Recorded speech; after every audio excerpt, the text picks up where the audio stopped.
Why is meditation so important to our health? I'm Leah, and I'm a holistic coach here to talk to you on this CD and help guide you through some meditations that you can use as a practice on a daily basis. Meditation is becoming more and more prevalent to our medical system, knowing that we should really look at it as a daily practice. New research shows that meditation can physically change and strengthen your brain. It especially is helpful with those that have significant memory loss and even Alzheimer's. Findings of a study confirmed that daily meditation can improve cognitive function. This study was performed at the University of Pennsylvania and has been sponsored by the Alzheimer's Research and Prevention Foundation. Numerous other studies have shown that 12 minutes per day is the magic number, and after 8 weeks, it does result in significant improvements to your brain. And even physicians have increasingly started prescribing meditation instead of pills to benefit their patients. A Harvard Medical School report released in May of 2012 found that more than 6 million Americans had been recommended meditation and other mind-body therapies by conventional healthcare providers. Several studies suggest changes through meditation can make you happier and less stressed. Meditation can help you control your eating habits and even reduce chronic pain. It can be done without even taking medication. Some scientists believe that in a generation, Americans will see meditation as being essential to maintaining a healthy lifestyle, as important as diet and exercise. What is meditation exactly anyway? Meditation is an intimate and intense exercise that can be done solo or in a group. And so with 20 million Americans saying they practice on a daily basis, there's a lot of people investing their time into meditation at this point. The definition of meditation from the Merriam-Webster Dictionary is to engage in contemplation or reflection. Also to engage in a mental exercise as concentration on one's breathing or repetition of a mantra for the purpose of reaching a heightened level of spiritual awareness. Religion and meditation. Religions that practice meditation include Hinduism, Buddhism, Taoism, and Christianity. Prayer is actually a form of meditation and can be very beneficial to your practice. There's a recent study that has come out by Dr. Andrew Newberg, who is an MD who has studied many different participants that engage in prayer and how it affects their brain. He has studied the brains of over 10,000 individuals of all different faiths and found that when you are in prayer, you are actually creating an energy in your brain that is completely significant and different than any other energy that is in the brain activity. Results of scans showing this activity is pretty significant, and he has identified this activity as being part of the connection to our Creator, whatever that Creator may be. So it's pretty significant for us to experience this as human beings in order to really expand ourselves as individuals and as well as expand our health potential and in our journey. Another study that is pretty significant to take note of is how nature can affect our brain. There was a study done in Scotland that suggests that you can ease brain fatigue just by being in nature. And it's extremely significant to note this, especially when you are meditating. To really immerse yourself in nature is a critical part of the process of becoming connected to all that is. So this study showed folks going out into a park area and connecting with nature. And another group of folks went into a city area. And they had the technology of an EEG connected to them to do a readout of what exactly was happening within those individuals' brains. So what it showed is that individuals that were sent out into the concrete structures in the city showed signs of stress, even though they were told and instructed to completely relax, take their time, and be in a state of happiness and stress-free. they still showed the signs of stress. With the other group, they actually showed signs of total relaxation and a very meditative state in their brain scans. So the fact that they were connecting with nature really proves that that results in a very natural, meditative, relaxed state. The natural setting invokes soft fascination. It's a term for quiet contemplation, which direct attention is barely called upon, and the brain can reset those overstretched resources and reduce your mental fatigue. And that's an excerpt from an article that was published in the New York Times by Gretchen Reynolds. Our human connection with nature is really going beyond our five senses.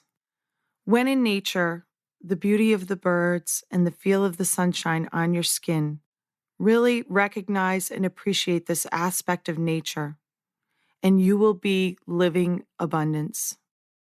So now that you know why you should meditate on a practical level, there are certain ingredients that you have to bring into your meditation practice. When you're in meditation, you want to ensure that you're breathing correctly, that you're getting enough oxygen in and releasing that oxygen so that you can feel that complete relaxed state. And so when we are talking, when we are listening, when we're participating in discussion, our brain is in a beta state of consciousness. When we're in this relaxed state, it's called the alpha brainwave state. And this is where you are actually in that meditation, that when your brain is in this state, it is an important healing point that you need to do on a daily basis.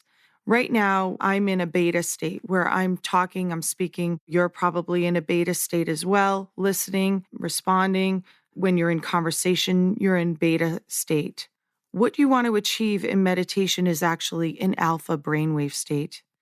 And so when you're in sleep mode, you're actually in delta or theta. And that is very healthy and important for your brain. But in the alpha state, you're in a relaxed but very awake state. So that is very critical to your daily routine, being in an alpha state for at least 12 minutes per day. And there is results. After 8 weeks of doing this, you have a complete change in your brain function. In studies, that's what was shown in MRI brain scans, that people started to actually change their brain chemistry, lowering the cortisol production in the brain and increasing the areas that are the center for learning and compassion. The other elements to bringing in a healthy meditation is your positioning, your posturing. When you meditate, you want to actually choose a place that you are not going to drift off into sleep if that is not the intention. If your intention is to really be healthy and increase your capacity for spirituality and also your brain health to improve the brain function, then you want to do it in a place that is conducive to being awake but alert and relaxed. So you don't want to go somewhere where you're actually going to drift off into sleep. So I don't recommend you doing this lying down in bed or in a comfortable recliner, because most likely you will travel off into the theta or delta levels of brainwave. Another element to meditation that's very critical is being in that state of gratitude. And as I mentioned before, that level of your relationship with your creator is critical as well. So being in a state of gratitude, you can be grateful for everything in your life, from yourself to what you have, to your friends, your family, to your creator. So that's a very important piece of meditation. Being present and mindful, being positive, thinking positive thoughts is so critical to your meditation practice. When you're in your meditation practice and you're actually at that alpha brainwave state, it's critical to be thinking the most highest positive thoughts for your being and your path. Otherwise, if you bring any negativity, it's going to be kind of implanted into your subconscious. And what we're doing is reprogramming, actually, your subconscious and your conscious thinking. And as I mentioned, that element of your relationship with Creator, connecting to all that is in the universe, meaning everything, every being, everything that's alive, all that is growing. That is what your connection is. We're bringing in the nature aspect at this point too. When you're connecting to all that is, you are connecting to plants, you are connecting to trees. Anything that's growing is really, really critical to be aware of. So you'll notice these kinds of elements being brought in the meditations that will follow.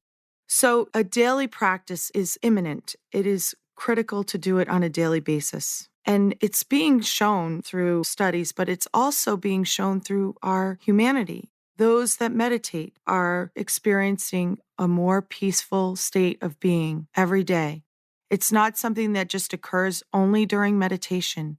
Because of the changes in your brain, because of the things that you're producing in your brain, the cortisol being lowered, the thoughts being generated in a more positive aspect, you are actually recreating pathways that connect in your brain that will allow you to think this way more consistently, will allow you to react differently than you may have in the past, with calmness, with peace, more lovingly, more compassionate for every situation. And that's where you need to come from.